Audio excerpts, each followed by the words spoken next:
Man, that shirt. I mean, it really fills out your pecs. It really fills out your delts and your traps, and it gives you Oh a yeah. Which you've been dieting and trying to eat right. So have I. yeah. You cheated though.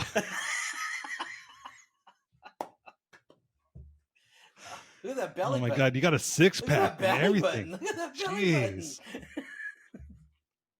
Well, everyone, welcome to Chew Quieter. We're back, and it's Armando's birthday, and he's wearing his birthday suit today. Yes.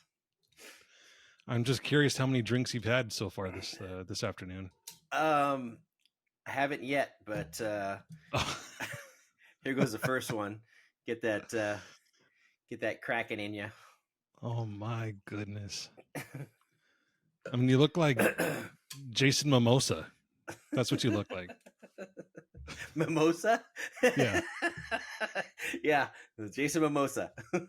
The brunch totaling champagne totaling version of Aquaman. Oh goodness gracious! I am Yeah. so glad. I'm so glad we're doing this with video because for anyone that is only listening, this is a huge injustice. You need to see this video because this your nipples don't need, your nipples are hard and they don't even line up with your shirt. I can see. I'm like, wait a minute here. Oh you see nipples. yeah, Hell. it's That's like so some good. weird fucking AI thing going on. It's weird because I have my nipples way out here. These nipples are still way out here.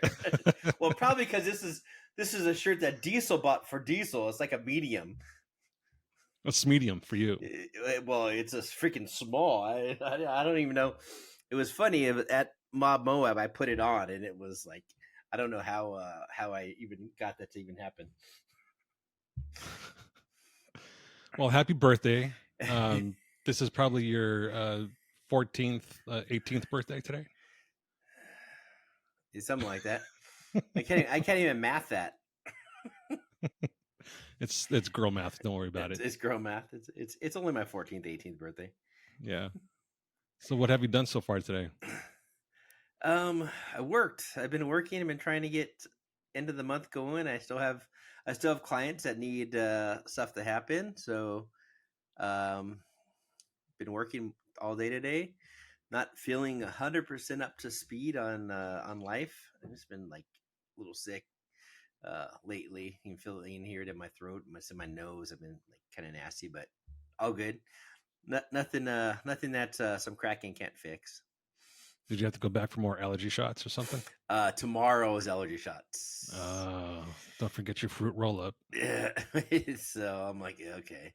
So yeah, so tomorrow afternoon is gonna be this the day with what's going on. So yeah. What are you Oh, doing? well, I'm back from Arkansas. Had a nice trip out there. You limited out? Yeah, so day one. So what happened was we got there Friday night. Opening day was on Saturday. We got there Friday night. Really nice hunting lodge, a brand new hunting lodge actually. So we were like the first people to sleep in there. It was awesome. Oh, nice. It was in Cache, Arkansas, which is pretty much an extension of the Boot Hill of Missouri, Okay. just outside of Tennessee, on the Memphis side, just west of Memphis. Yeah. So Western Tennessee. Yep. And so we get there Friday, get there kind of late, so we kind of just unpack really quick, and we knew we were going to have to wake up super early because we had to be at the meat spot at 5 a.m. So I think we hit the sack around 11:30, almost midnight. Okay. So we took a little nap, woke up at 4, got to the meat spot, and there were over 50 people. This guide was guiding this weekend or this Saturday for opening day for Speckled Valley Goose. Oh, geez. So there was a lot of people. So how many of you? All 50 were at the lodge. No. They all had their own different accommodations. Okay. My friend Mike Park and I, we shared a room inside the lodge, and then there was another 2 guys that also had their own room. Okay. The way the lodge is set up, each room has 2 bunk beds, so there's 4 beds per room, and there's 2 bathrooms. Okay. Okay. And then there's a common room, and then there's a pretty nice sized kitchen, and then on the outside there is a cutting table to um, clean and brush your waterfowl Okay. or Cool. deer or whatever you might be Whatever, hunting out there at the whatever you're time. out there doing. Yeah. Yeah. Nice. So about, I think it was 57 people total. Wow. Okay. So they shoved everyone in these A-frame blinds. They were pretty well brushed in. There was a lot of good cover. Weather really was nice that day. Weather was around 60 degrees, a slight wind from the north, going from north to south. So all the geese were flying in from the north, and then just turning into the headwind to open their wings and landing gear down, and then kill them. So we actually finished up around 10:30 on Saturday morning. Everyone limited out. Already back. All 57 bagged out. Yeah. Oh, wow. Yeah. That sounds like our fishing trip. Yeah, three. There was a 3 limit. So we did really well. It was really dry, and then around 4:00 it started to rain, and then it didn't stop raining. So the next morning, we get to the blind. Well, here's the thing that kind of frustrated me. So he tells us, first of all, they pick up everything on Friday. So they remove all the blinds, all the sets, all the decoys and everything. And we're under the impression that the following day we're going to be going to a different field or a different feed to hunt on Sunday. Mm-hmm. And so we later find out that we're going to the same place. So he says to meet us there again at 5:00 in the morning. We meet them at 5:00 in the morning. They get there at 5:00 in the morning with nothing set up. Mm. So it took them almost 2 hours to set up the blinds and the decoys. And I'm glad it took that long, because around 6:30, my stomach started to bubble. I'm wearing waders because it's muddy. I didn't want to get all my other boots all mucked up. So I'm thinking, you didn't realize you didn't realize the mud you're trying to stop is the one in your butt. Right. There was a lot of bubbles going on. The bubble guts was severe. So I asked my friend Mike, "Hey, do you happen to have toilet paper in your truck or napkins?" He's like, "I might have napkins." I'm like, "Oh fuck." So I'm like, "All right, I'm gonna hold off for a second. I'm gonna give it 10 minutes and see if it's just some bubbles, because I already had went that morning. So I thought I was already totally evacuated. Well, I wasn't. I don't know why. So 10 minutes goes by and I'm like, nope, this has to come out. I gotta go. So I went and asked some guys if they might have any toilet paper. I asked the guys if they might have any toilet paper, and they're like, nope. And this guy was like, I got napkins in my truck. It's like, dude, it would be a humongous favor if I can have them. And he starts laughing like, oh, I know why you need them. Well, yeah. So he gives me a stack of napkins, they're probably from Sonic or Taco Bell or something.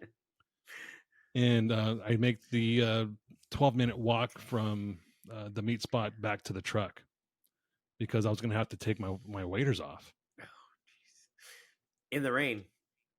Well, it wasn't raining that. There was a small break in the weather, so okay. I got lucky. Okay, all right. Real lucky. It actually did rain when I was walking back, but so I get to the truck, I do what I have to do, walk back, and they were still setting up. So I was like, okay, that was good timing. I waited another, I think, 3 to 5 minutes, and then they told everyone, all right, go ahead and start shuffling into the blinds. Then it started to really rain. So right away, the weather was not in our favor. There's a lot of low cloud cover, a lot of rain, and the wind had picked up quite a bit. So any geese that were flying over in waves, they were just super high, and they were riding that jet stream south completely. Okay. The geese that they did call in on Sunday, the group was much smaller. I think there was only 17 of us, 20 at the most. That's not bad. No. So the geese that they did call in, we did take them down. I finished with one that day, and then I think a few people I blanked out. But after a while, around 11 o'clock, the guy just called it. He's like, "It's not worth it anymore. They're not coming in. They're not calling. They're not working. We'll just pick up and call it a day," which was fine for us because we wanted to get back to Tennessee at a reasonable time. It was a 4-hour drive from there to Dixon, where I met Mike and left my truck, and then we just carpooled from Dixon to over there. Arkansas. Okay.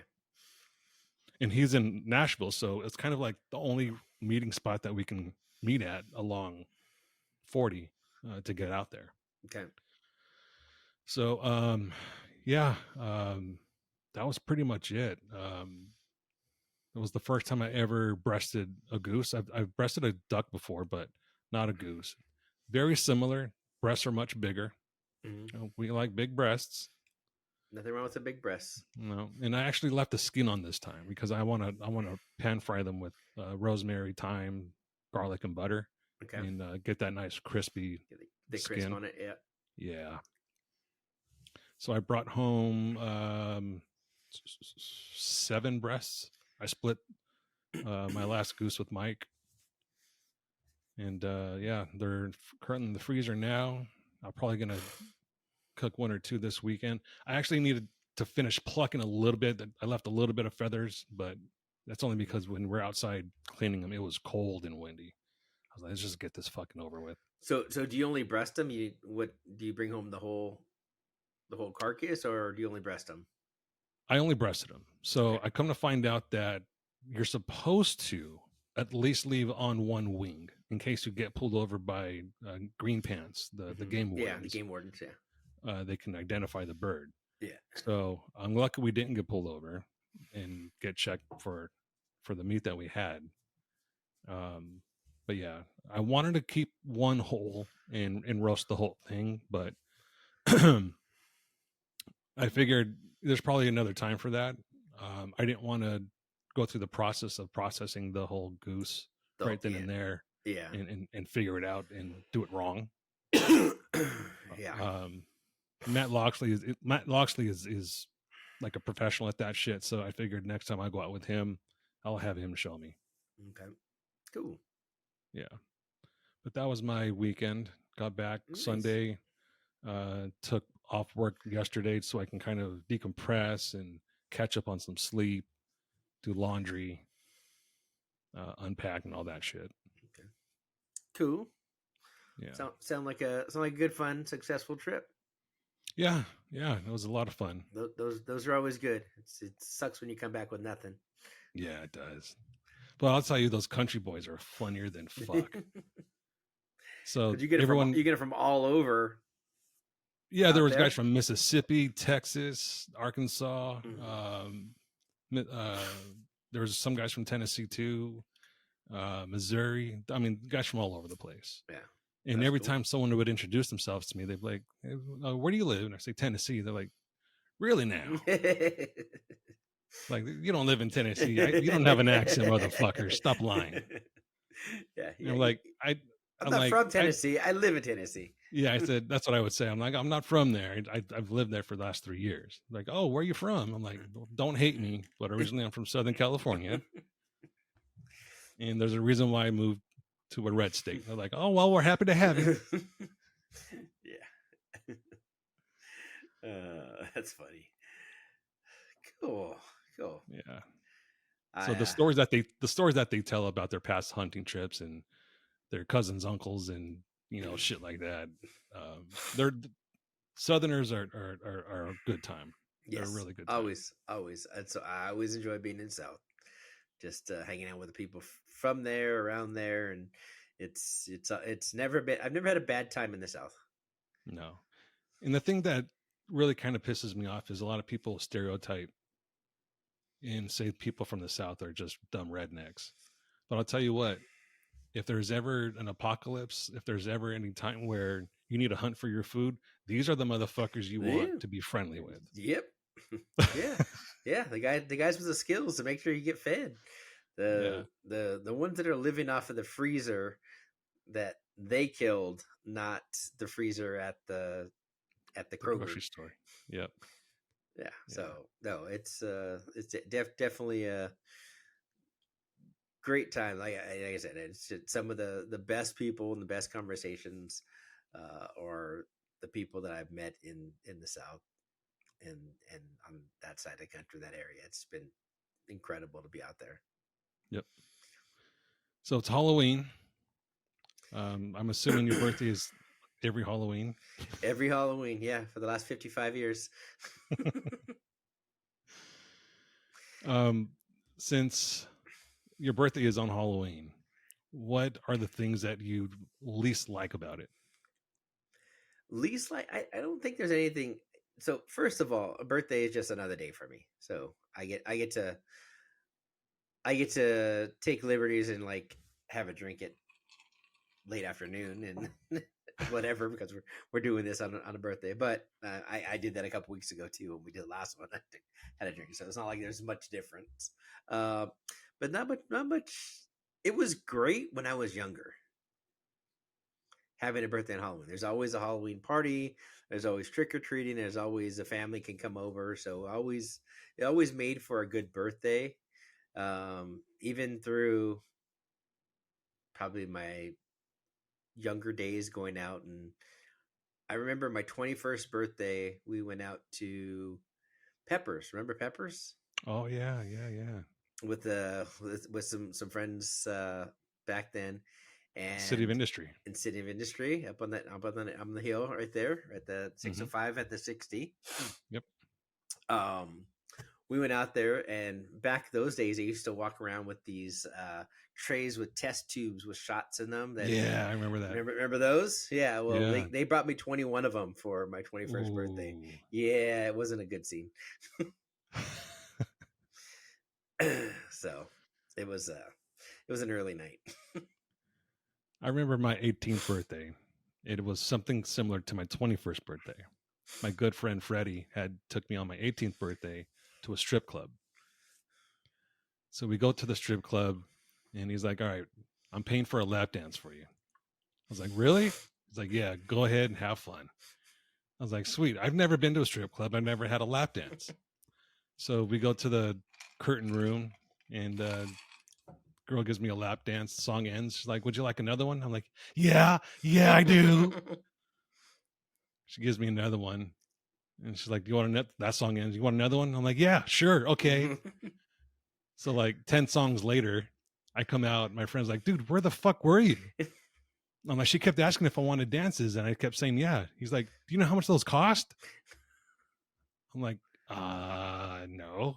He's like, "That's probably like $500 in dances right there." And I'm like, "Well, she had to go. She stopped dancing with me because they called her name to go to the stage, and she had to go prepare." He's like, "Let's get the fuck out of here. I haven't paid her yet. Let's get the fuck out of here." So we left. We didn't pay her. So that was my first experience. How do you think she got through college? She probably had dropped out of college because strippers are only there to pay for college. Not this one, because her name was Bambi. Every Bambi is successful.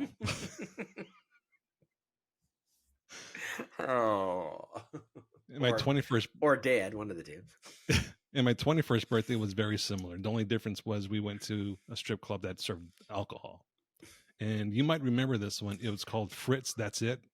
It was in Downey. I think it was on Firestone Boulevard. But it was one of their more premier places, along with the Rhino, Spearmint Rhino. You remember the Spearmint Rhino? No. Wow. It's been that long? It's been that long. Or you just never went? I just never went. Okay, yeah, there were like the two of the three top premier 21 and over strip clubs back then. Oh, okay. And yeah, I don't know if I want to tell the remainder of the story because my wife and my mom might listen to this. But let's just say that it ended with us getting thrown out. Yeah. I had a friend that was his bachelor party. This was in Denver. We went to Whiskey Pete's. And when this guy was drunk, he would always refer to himself in the third person. His name was Robert, but he called himself, when he was drunk, he called himself Bobby. So we're all in the champagne room type thing, and there's different booths, and they're all kind of blocked off a little bit. And then there's a stage that is full naked, but you can't have any drinks with you.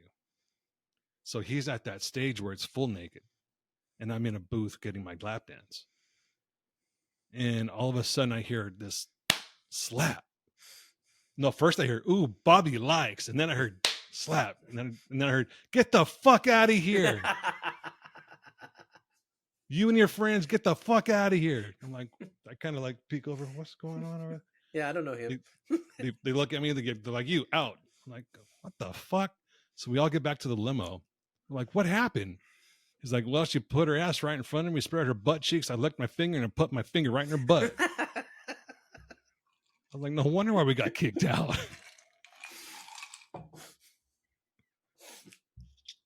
Yeah, that's definitely how you're gonna get kicked out. Yeah, it was a good time though.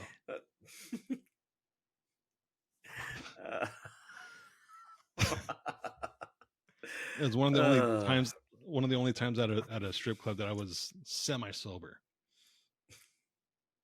Semi-sober is an odd word. It's a relative term. It's a relative term. Yeah.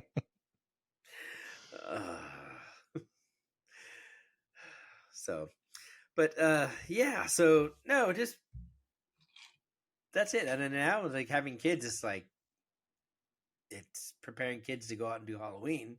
I think this is the first year I don't have the kids that are even wanting to do anything or going to do anything. And so it's like, well, what are you doing? We're just hanging out with the neighbors. So it's like, okay, we're going to go hang out with the neighbors. They're going to give out candy to the kids in the neighborhood. We'll go hang out there and have drinks and whatever out there.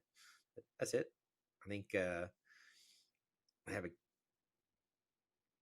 cake. I think Kim invited some friends over for cake for later. So nice. Just mellow.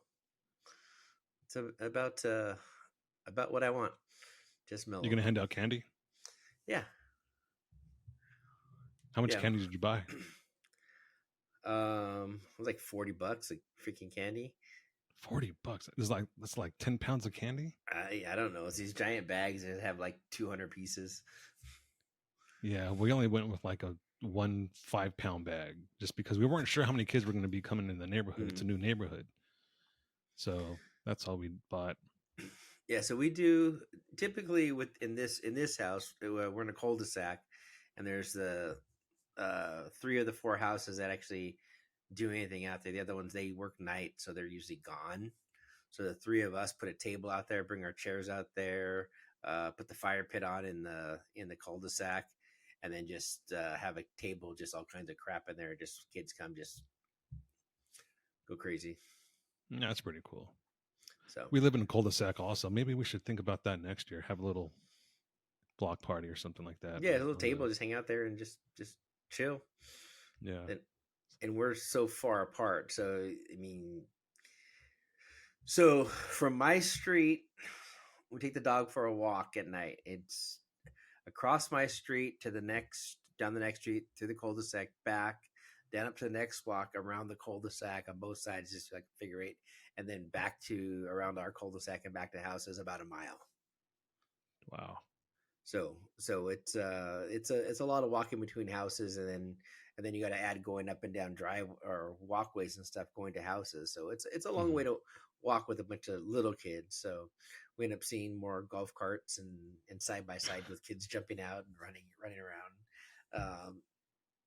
There's neighbors that are outside of our neighborhood, and they bring a big trailer pulled by this John Deere tractor through the neighborhood, and there's like 20 kids on there, and they just jump out and just like mob your table. It's cool. It's cool, yeah. And they have like one of the guys has an old flat fender, and just side by sides and stuff like that. They all just kind of cruise through the neighborhood. It's a fun day to see the kids all just running around and having fun. So I'm assuming the kids around there, they don't do the toilet papering of houses and shaving cream and all that stuff. Well, you have to have trees to be toilet papered. So you're not toilet papering a cactus. Yeah, I guess that would suck. The Get too impact close of and get fucked up. yeah, the impact of toilet paper in a tree as you're throwing rolls of toilet paper up and over the tree and then having it all string down like that loses its effect in a cactus that's 6 feet tall.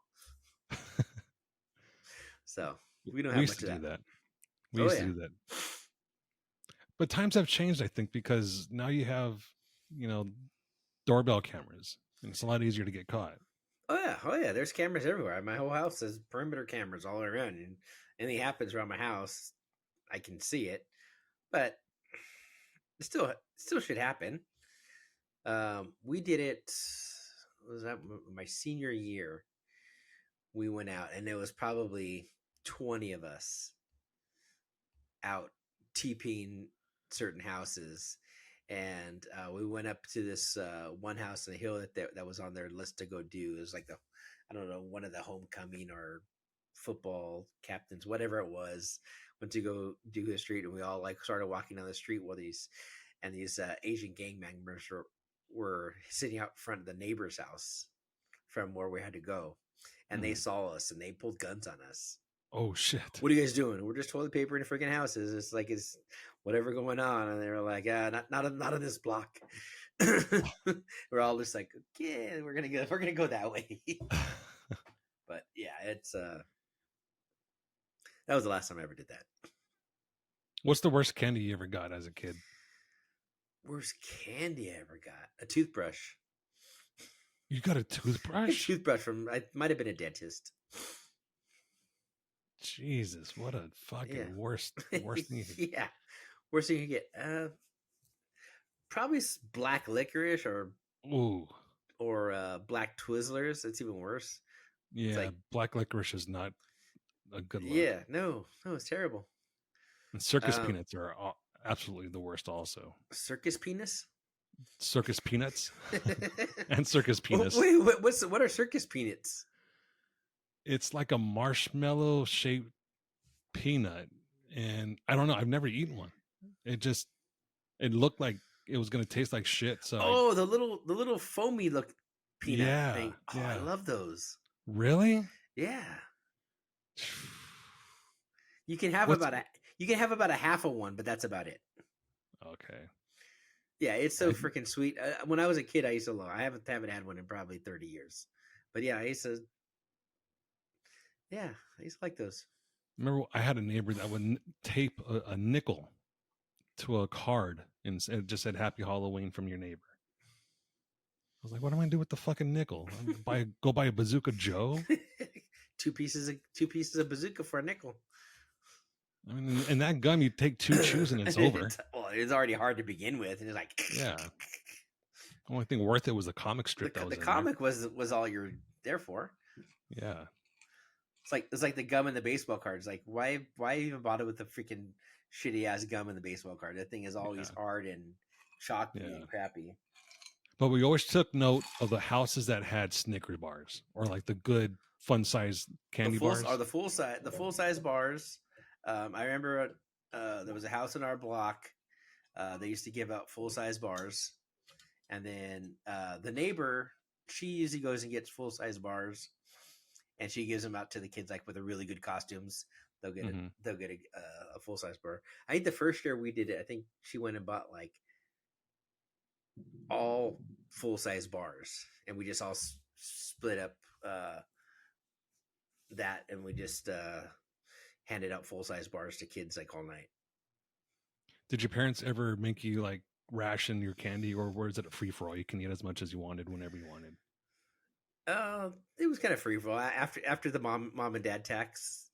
Oh, you didn't need that. Oh, you didn't need that. And my thing is I'm not a coconut fan, so the Mounds and Almond Joy my mom would automatically just take. Yeah, same. And here. I was My mom like, I was like, I can't take that crap. I don't want that.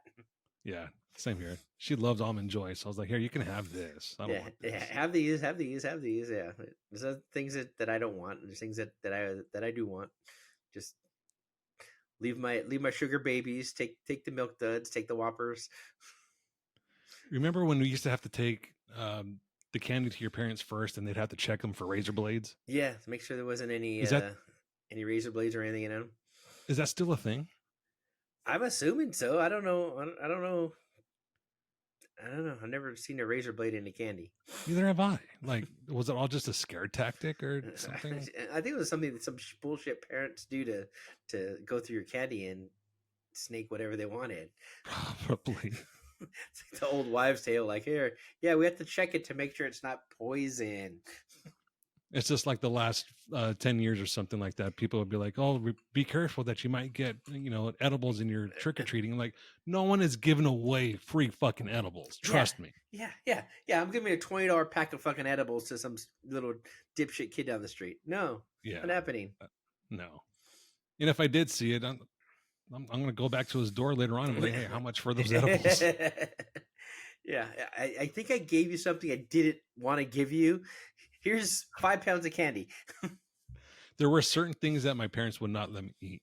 Like if someone had made like candy corn or little bags, put in little baggies or something like that, where it wasn't sealed. Like that. Yep. Yeah. My parents always throw those away. They were probably fine. Yeah, they were probably fine, but it's probably better to be safe. Yeah. So I think if I remember, we used to do our block first, and that was like the safe bag wherever you get on our block was okay because we kind of knew everyone on our block. Mm-hmm. And then beyond that, when we went to the next blocks and stuff over, that's where she wanted to always check everything when she didn't know who was giving it to you. Yeah, I remember one year my mom dressed me up as. Now I say that she dressed me up because I was still a little kid, but she dressed me up as Superman.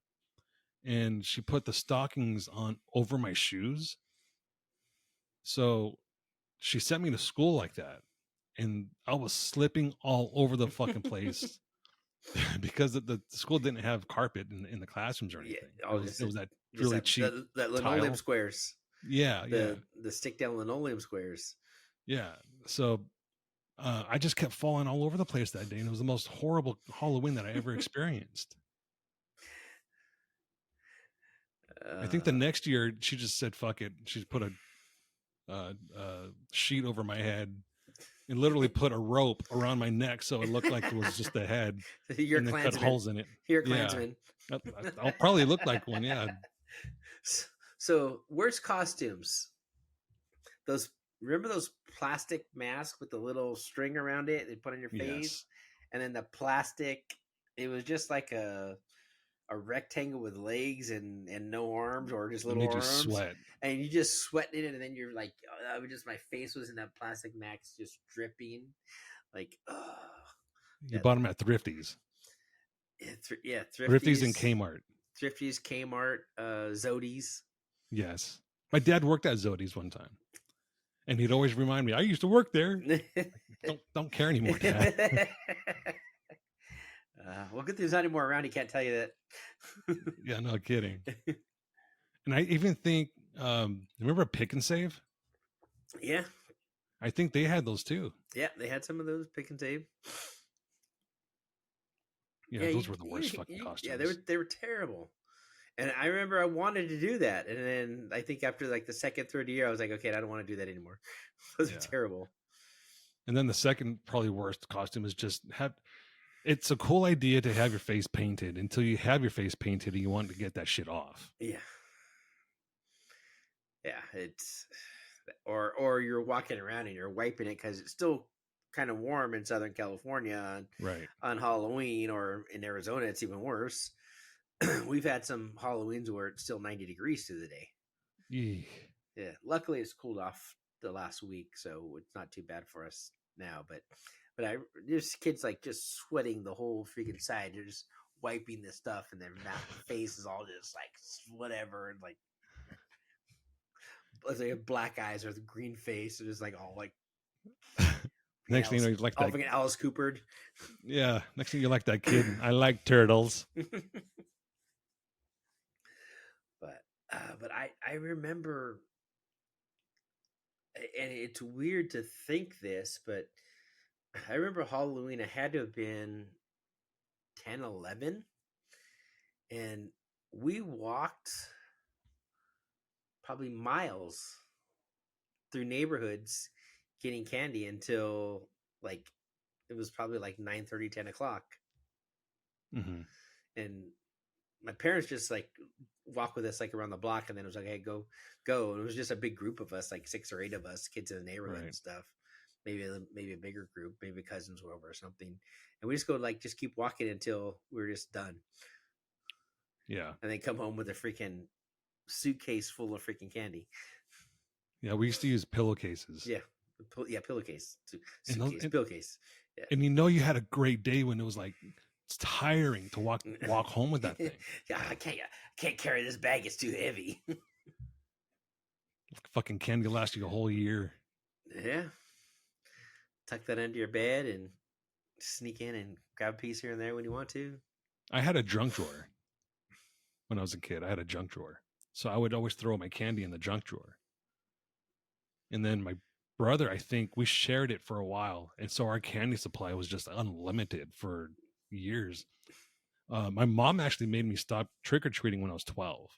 She's like, you're too old to be doing that shit. I was like, but no, you're not going. I'm like, but everyone else is.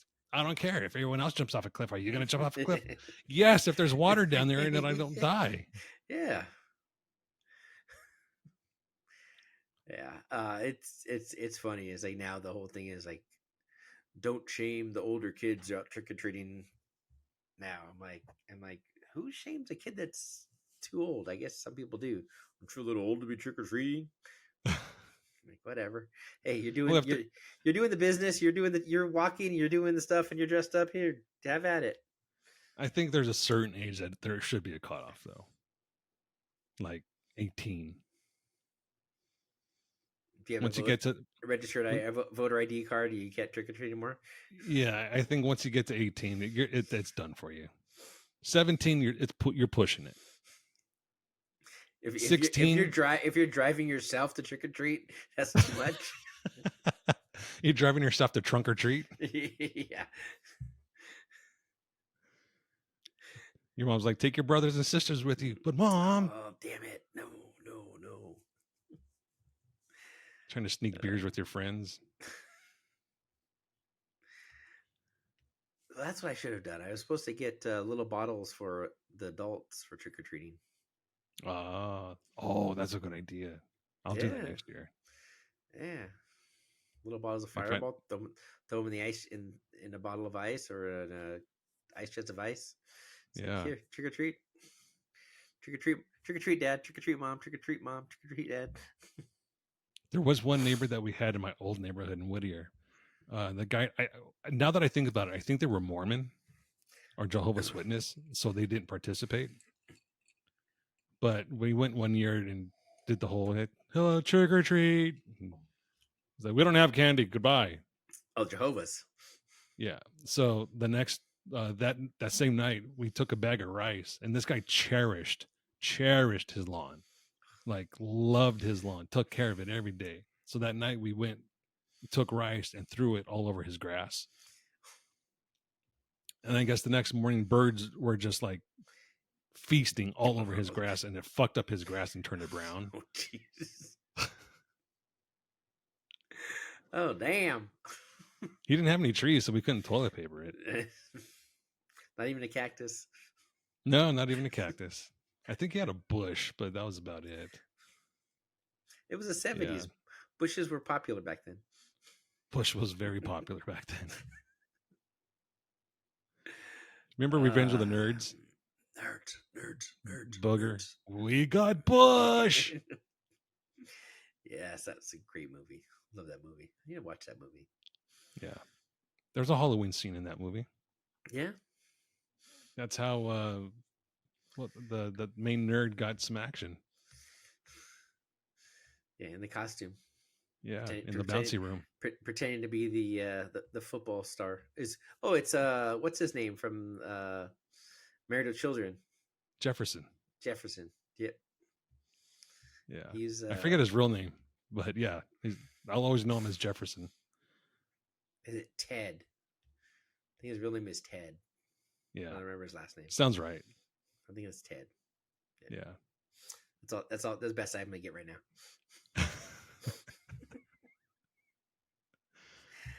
That was a good movie, though. I mean, it was pretty. I don't want to say risque.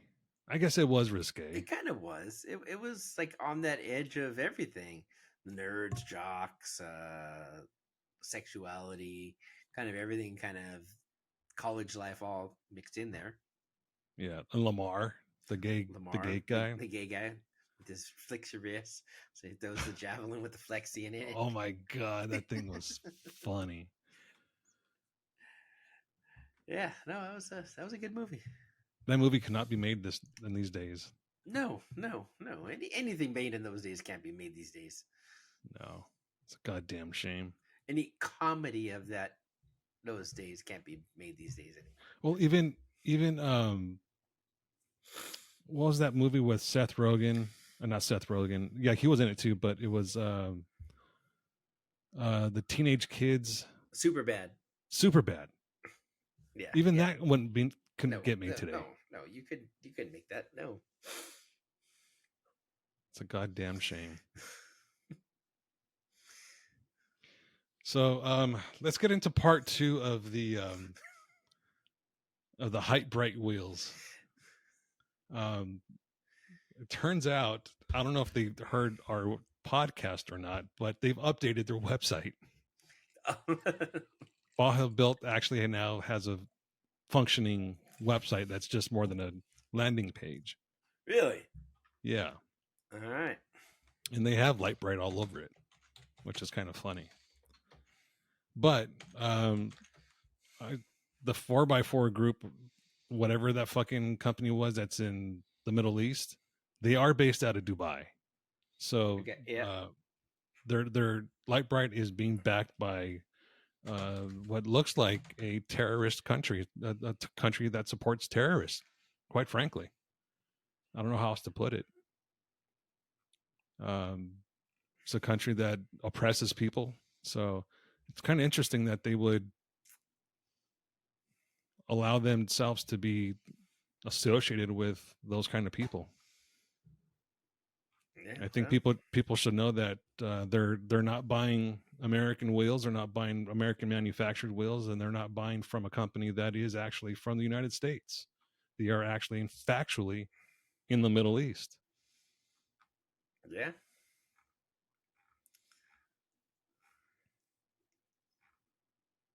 And I think they did update it.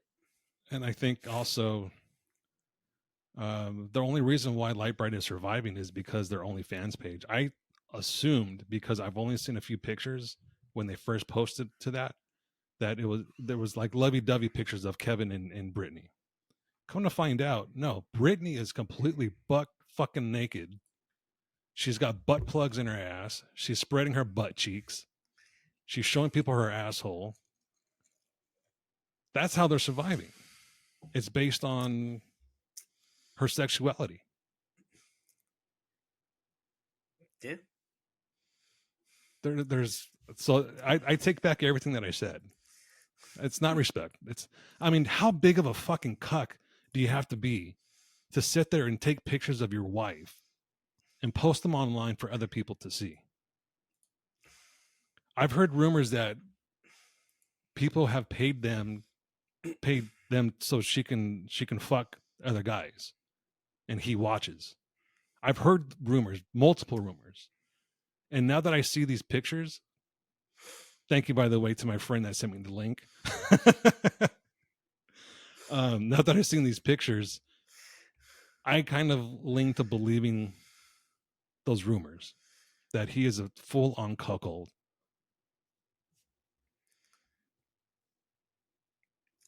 Probably most likely, yes.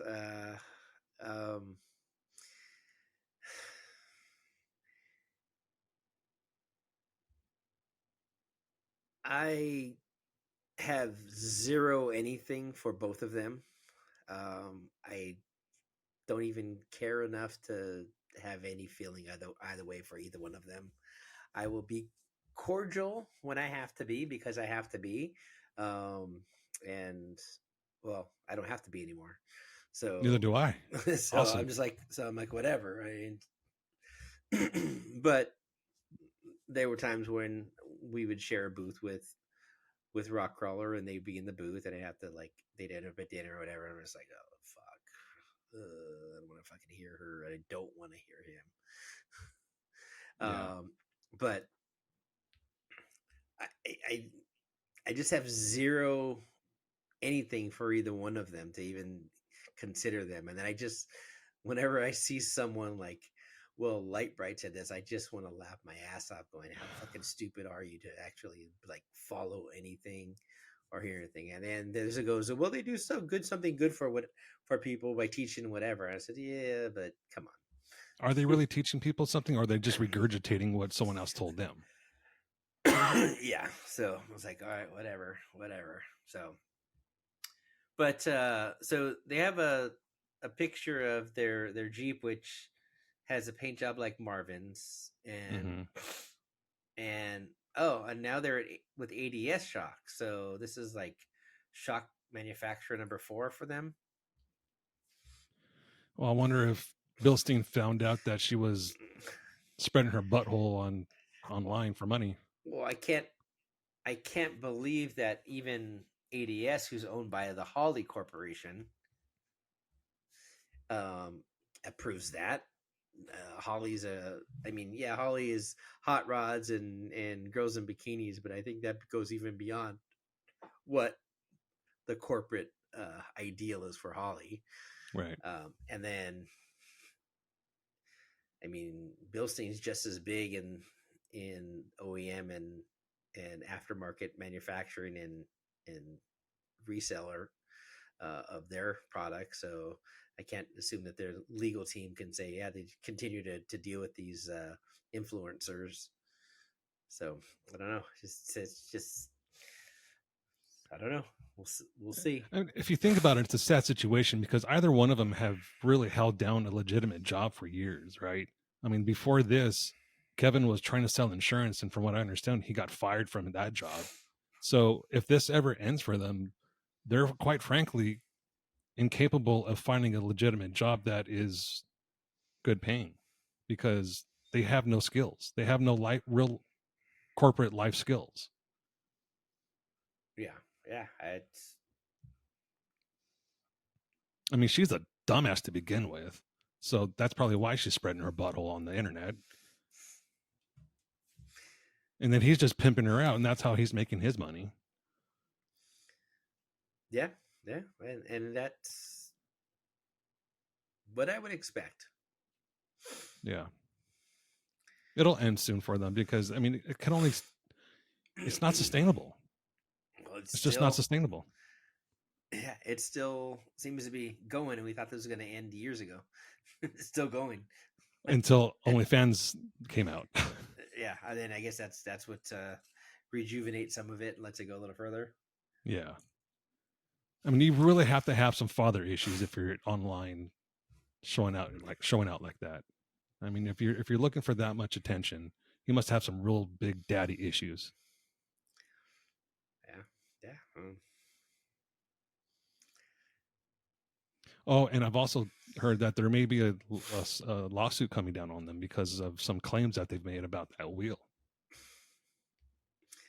Lawsuits from I other can't wheel say companies. Yes. Other wheel companies. Yes, other wheel companies. Other.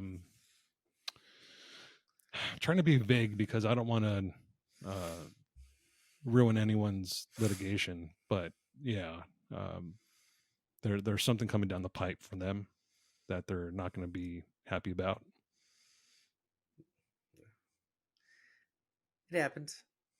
Yeah, it's not happening to me. That's all I fucking care about. Not me. Not it. Not me. Go ahead. Go play your games. I'm okay. God, man.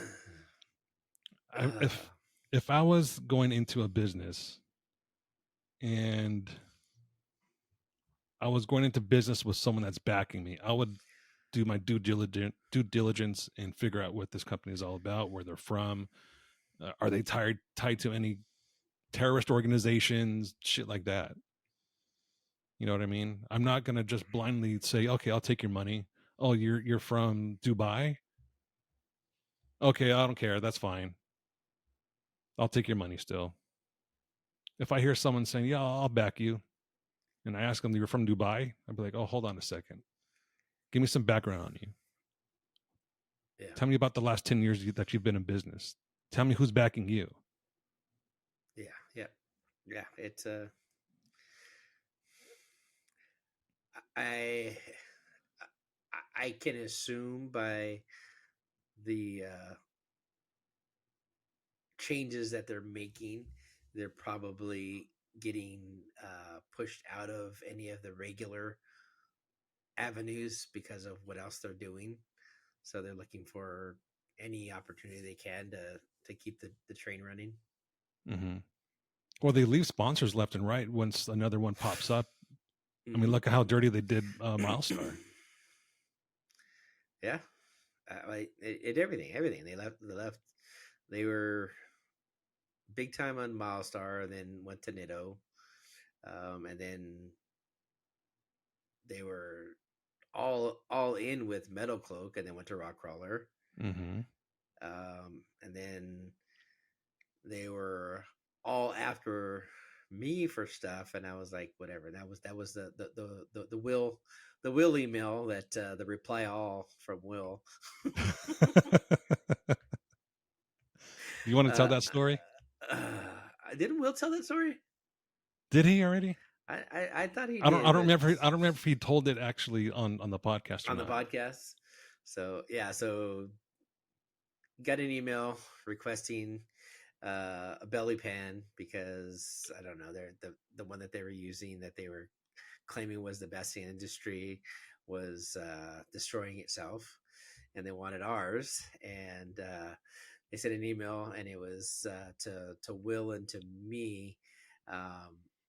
They had tried to email me, and I was like, nah, not interested.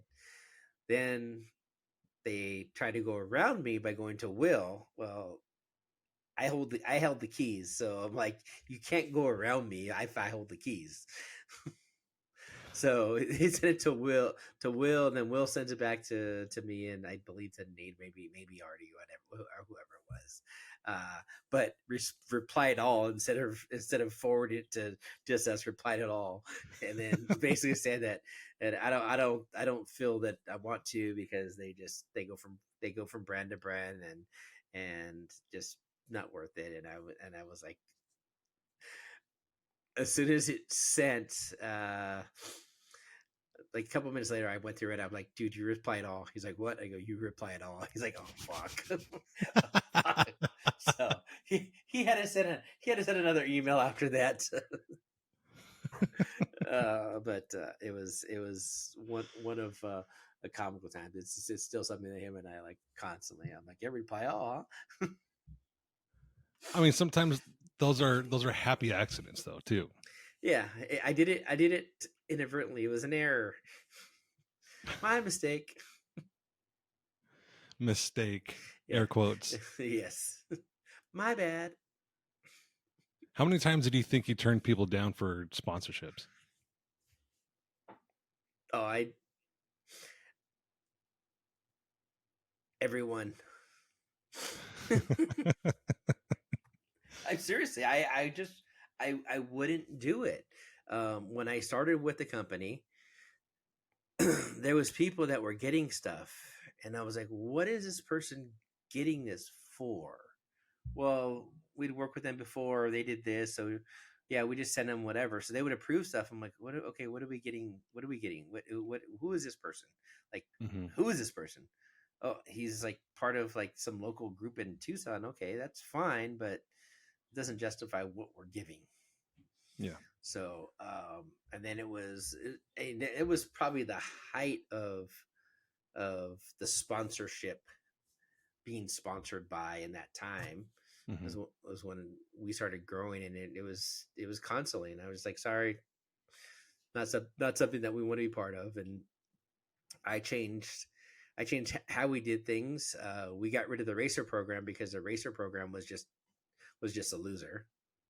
So we stopped supporting the racing. because no racers were buying our stuff. They were just saying, "Oh, I'm a racer, and I hear you give products to all the racers," and they're just like they wanted everything. I'm like, well, we can do a Hmm. couple things here and there, but I mean, you're asking for like you want us to build your truck. Come on, that's not happening. So Yeah. I just eliminated the racer program completely, and we kept a couple here and there that made sense. Uh, Bill Schultz had his JL when he first raced that 2-door with the belly Boss pad. Racing. Yeah, with BOS Racing. Yeah, um, he raced that 2-door with the belly pan, and that was like the first 2-door belly pan that we ever made, and it went on his racer and got him through hammers, and without it he probably wouldn't have made it because he was on it. Yeah. So it's stuff like that. And a few other racers that we would do stuff with, but it had to be some profile, or it had to be JL JK based racers that actually took stock parts off and raced with them. Hmm. So that was kind of it. And then I just changed the focus to industry partners. We want to run your stuff, you run our stuff. As long as there's a symbiotic relationship and we can make it work, then we make it work. And that's who we did. To. I sent stuff to Fox, sent stuff to BFG. I think all of the BFG Jeeps had some sort of Artec something on them at some point or another. I know John Williams built that 150th anniversary with everything that we could possibly send for it. So it's just that relationship. Gerald Savvy did a bunch of products when they were building Jeeps for their stuff on the Savvy side. So just years of that was where the growth was. It was okay. You're gonna go see the guys that are in the shows. Their Jeeps are at the shows. Their Jeeps are on the trails. Their Jeeps are getting the media attention, the follower attention. Why shouldn't our products be on those? Hmm. And that was the focus. Just get the products in the hands of people that are going to show it every week and be on the main stage.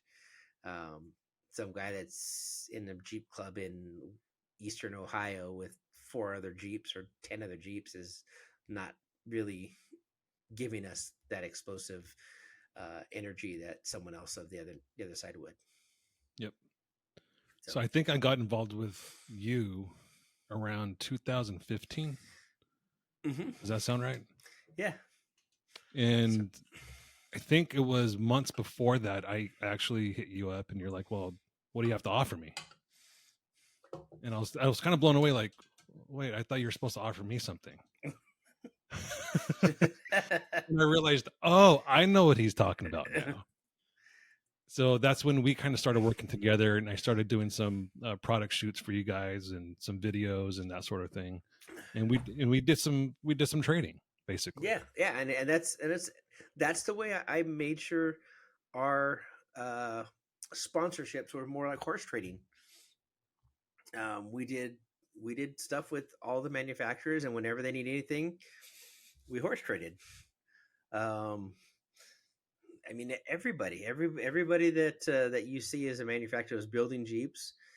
It was because we were going to be circling through.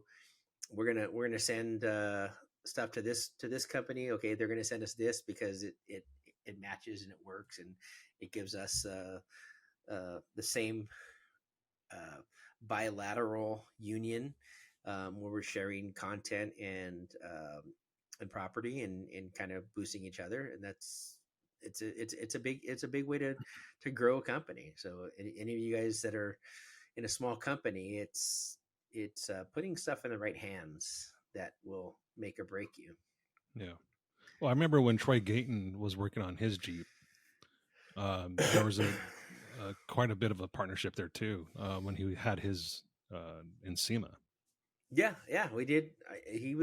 He sent me the stuff. We had talked for a while. We'd gone back and forth, and I'd seen what he did, and I was like, we got to work on this. And him and I went back and forth, and kind of, I basically gave him a blank check for anything he wanted. I'm sure he appreciated that. Oh yeah, yeah, and it worked out because we got so much play. No pun intended. With that and that build and we did. I mean, it was in our booth at EJS. It was here. It was there. It's been in our videos that even on trails and stuff from being out in events and stuff like that. So there was a lot of that that came from that being just a private build, and there was a bunch of those, and it had to be very specific when it came to a build, and that one was the extent of craziness that that was going to get the attention regardless of what it did. Yeah, and there's a few of them. That build was pretty unique, Mm-hmm. and still is. It still is, and it's getting revamped now with a new motor and full new powertrain and some new axles. Mm-hmm. So can't wait to see what pops out of it when he's done. But yeah, there's a few of those builds like that really like set off. Tim Jackson in the mail Jeep, he just rolled it. Yeah, I saw that. He just rolled it. Jason Webb, Pinkie Pie. Mm-hmm. He actually got all of the armor. Was the original beta test that was on the Articon went to Texas, and that got put on Pinkie Pie. I did not know that. Yeah, he did. He's done testing and all kinds of product testing for us as we've developed products. So Jason and I and Christine have gone back a long time, even before I was with Artec. When I was at ADD, we met at SEMA. I don't even know, 12 years ago, something like that. Yeah, so it's been quite some time with some of these, and to see these different builds and be able to partner with these people and make good long-term friends is pretty cool. That's probably my favorite part about coming over to this industry. I agree.